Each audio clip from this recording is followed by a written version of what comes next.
It's a privilege to speak with you in this manner. It is an honor for us to communicate with each and every one of you as well.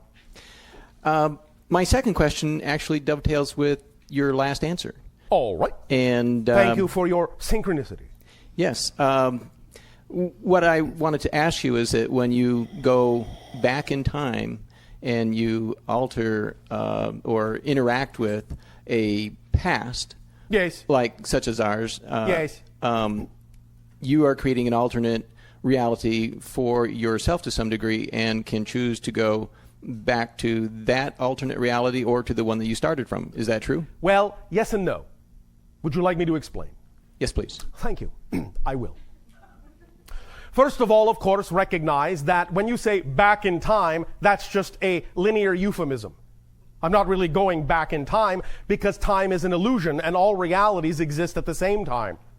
Make sense? Yes. All right. So since you know that all realities and everything in existence all exist now, and that the so-called past and the so-called future are just illusions, they're just convenient space-time linear names for other simultaneously coexistent parallel realities going on right now with this one, in that sense, I haven't really altered anything. We are interacting with whatever parallel reality we are interacting with, and as we interact with it, that becomes the history of that parallel reality. Does that make sense? Yes. Therefore, we can choose to go in different directions. We can choose to create different experiences, and as we do so, we are, of course, shifting, as we have just described, into different parallel realities in order to have those different experiences. But we aren't really altering time because everything already different experiences. But we aren't really altering time because everything already exists at once. It's just that we're shifting into parallel realities where such an interaction is already part of the definition of that parallel reality. And in that context, we are changing nothing except ourselves. Make sense? Yes. Does that answer your question? Sort of. Oh, all right. In what way do you wish to explore this in more detail for clarity? From the physical aspect. I am speaking from the physical aspect. Okay. Well, it exists all at once. Yes. As we said, it is similar to the analogy of your television set on Earth. Right. Where you know you have many different programs that you can experience all at the same time. They're all there at once, but you only get the one that you're tuned to. But when you change the channel, you get a different reality. You get a different story. So yes, all physical realities, all dimensions of experience, all parallel planes, all ideas of past, present, and future, all exist right now, simultaneously. They are just separated by different frequencies in the same way that the different television programs are separated by different frequencies. Okay. I understand that you're partially physical, yes, but you're also very non-physical. In our evolution at this time, we are quasi-physical. Yes. Shifting, in a sense, back and forth, vibrating in a quasi-physical, non-physical energy state. Yes. Okay. From my perspective, I'm very serial. I'm just going from one moment to the next moment. And yes. It's all like the... That's your perspective, yes. Like the film on the projector running. Yes. So I was wondering, since you are able to experience this sensation, yes. I was wondering, do you... Though not as tightly as you do.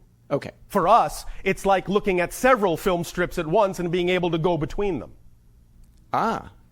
So it's a multi-experience. It is a multi-dimensional experience, which is why we often refer not to a universe, but to a multiverse.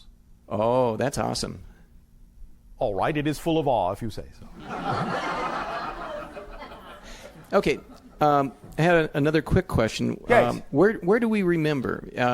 Trying to understand the differences in higher mind and physical mind in the sense that where do you remember? From the standpoint that 25,000 years ago that we had chose to forget that we were unconditionally loved, yes, and so forth. Yes. And that it seems like that since the higher mind understands our path ahead, that it would also understand that we were unconditionally loved. Yes. And so it knows all that. I was just yes. trying to okay. Yes. Thank you. You answered my question. Well, thank you. To go further, you remember from the present.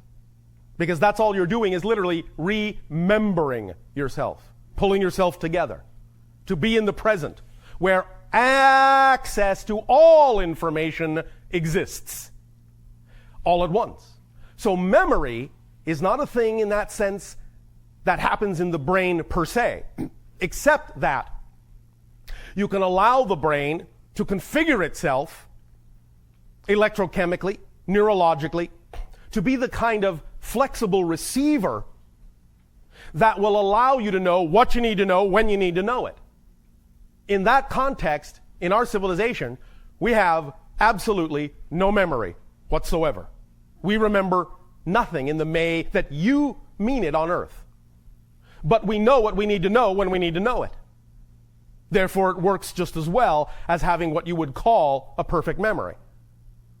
So the idea is to simply live in the moment, live in the now, live in the present, where all information exists, and you will tap into whatever information you need at that moment. You won't get it a second sooner than you need it, but you won't get it a second later than you need it either. Does that make sense? Yes.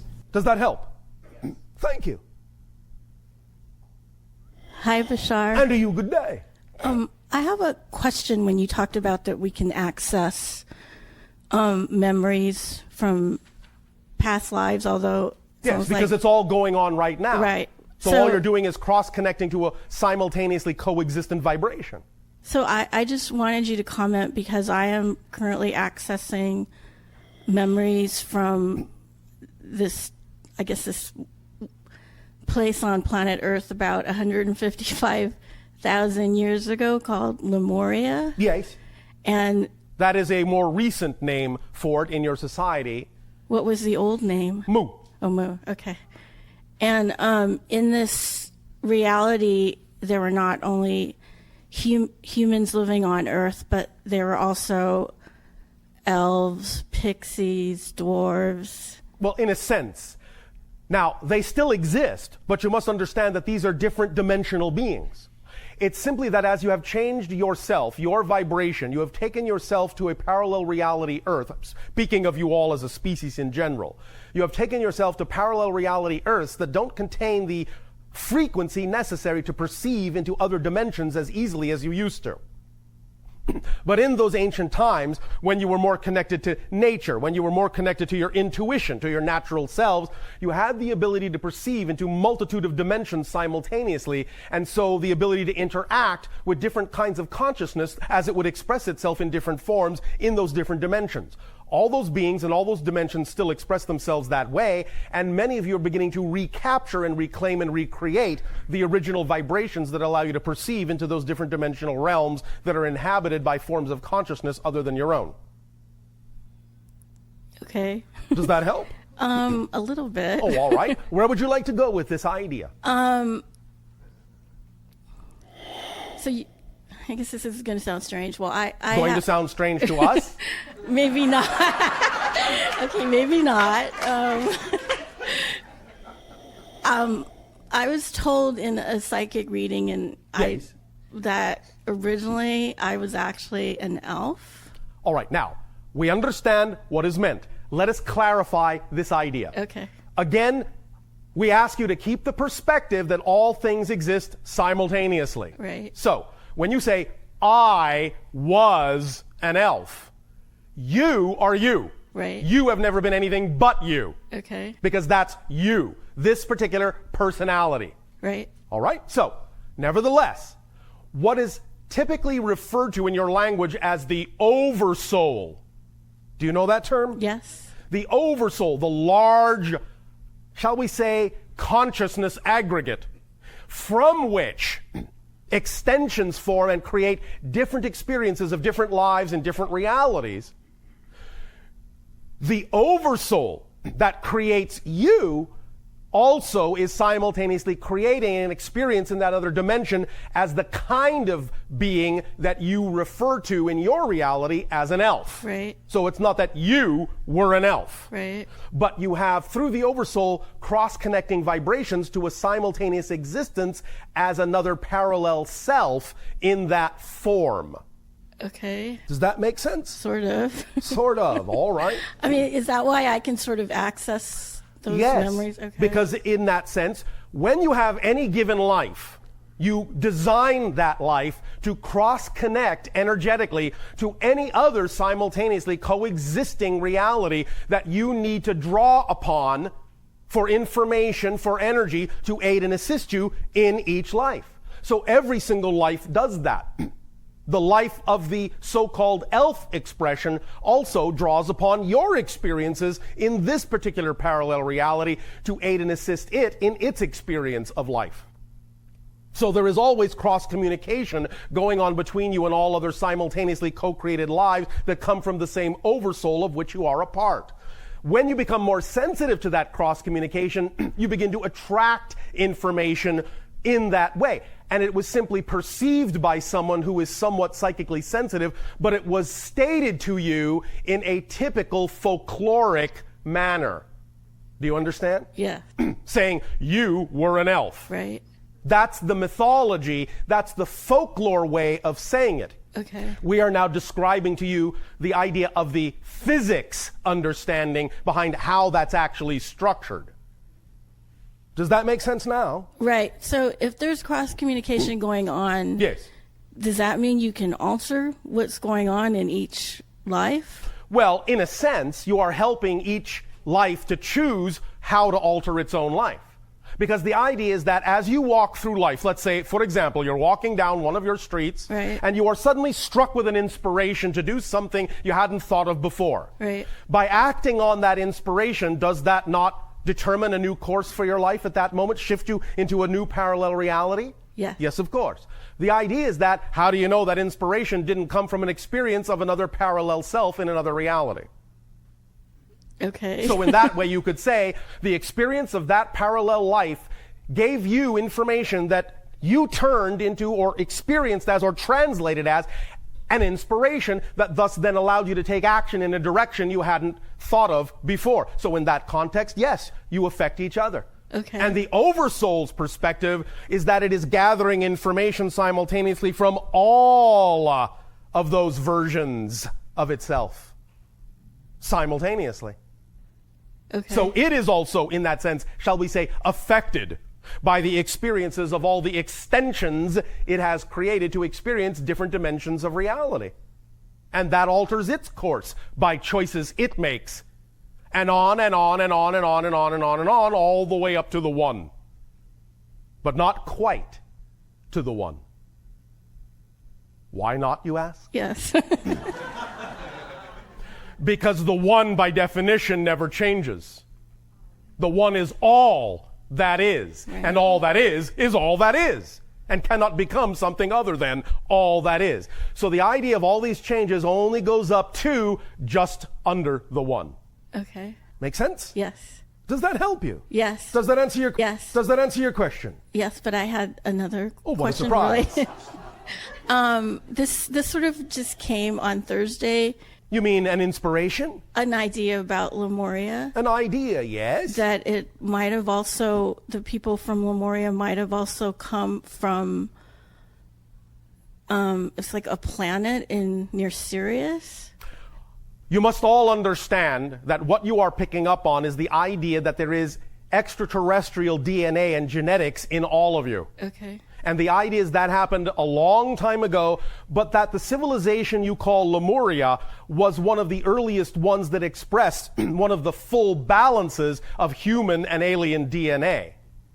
They did interact also with extraterrestrial beings here and there, but they were the progeny of the natural development of evolution on your planet, altered by extraterrestrial DNA, and thus then also evolved to a high level of interactivity with nature. But you are picking up on all those frequencies because they all exist within you, and you're starting to recognize that. So another thought, sorry, last Yes. question. So if you have access to these memories through these parallel lives in other worlds, Yes. and there's this thing that you can create, like Yes. it's a vesicle Pisces and it's like a portal. Yes. Can you use those not past life, but memories from another dimension? Can you then not use them to travel back into those lives because you have the memories? You can gain more awareness or more focus from the perspective of that part of the oversoul experiencing that life. But again, remember, it's not you. Right. In a sense, let's put it this way. There's already somebody there. That's already a part of your oversoul. Right. You are you, they are they. You're not going to exactly have their life. But you can gain as much information and experience and perspective Many times even very solidly, very holographically, very really, but it will only be for the purpose of allowing you to interpret that information in a way that's applicable in the life as you. Right. Because otherwise there would be no purpose in receiving that information. Does that make sense? Well, so If you fully simply took on the mantle of the full experience of that life, right. it would just be experienced from the point of view of that version, and you would no longer know yourself as you. Right. So you'd never know you had done it anyway. Okay. Make sense? Sorta. Sorta. All right. Why don't you go and sorta this out for yourself? All right. Thank you. Play with it, all right? Thank you.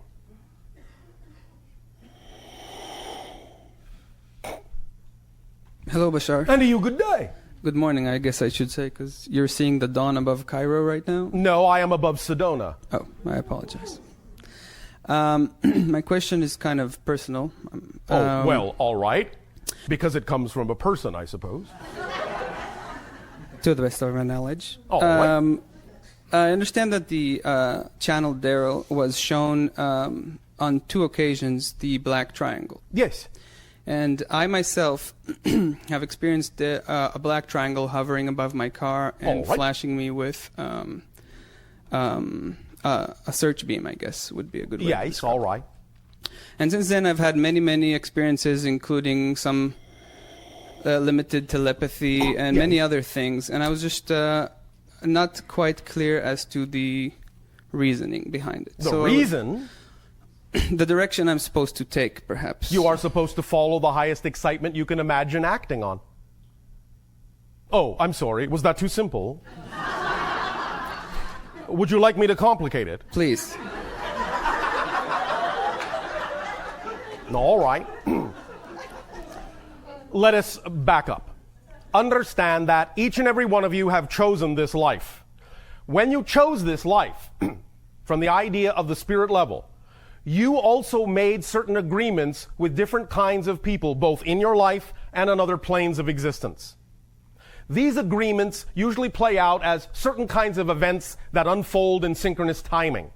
The reason for making these agreements, because you knew that by having an earth experience you would probably forget a lot of those agreements. Much of the purpose of those meetings and those agreements and those appointments is to spur you toward remembering more of who you are. The way you easily do that, and the way you apply the effect of those experiences as you have had them, is to act every moment that you can to the best of your ability on whatever comes along as an option or an opportunity that contains the highest amount of high vibratory excitement and passion that you are capable of acting on. If you do that, you will be instilling within yourself the vibration of your true core self, and it will actually help you have more insight and more memory in the moment of why those meetings took place, what they are for, and how to use them. Your world will expand, your vision will open up, you will understand the bigger picture of all the agreements that you have made. But those are like friends that come along every now and then and give you a little nudge and say, remember, it's time to get on about doing this. So the idea is that whatever that experience has turned your mind to focus on, whatever it has inspired you to explore, was the purpose of the meeting. But the fundamental purpose is to get you to act on your highest joy and so become more and more and more of the self you agreed to become in this life experience. Does that make sense to you? It does. It does, but? Okay.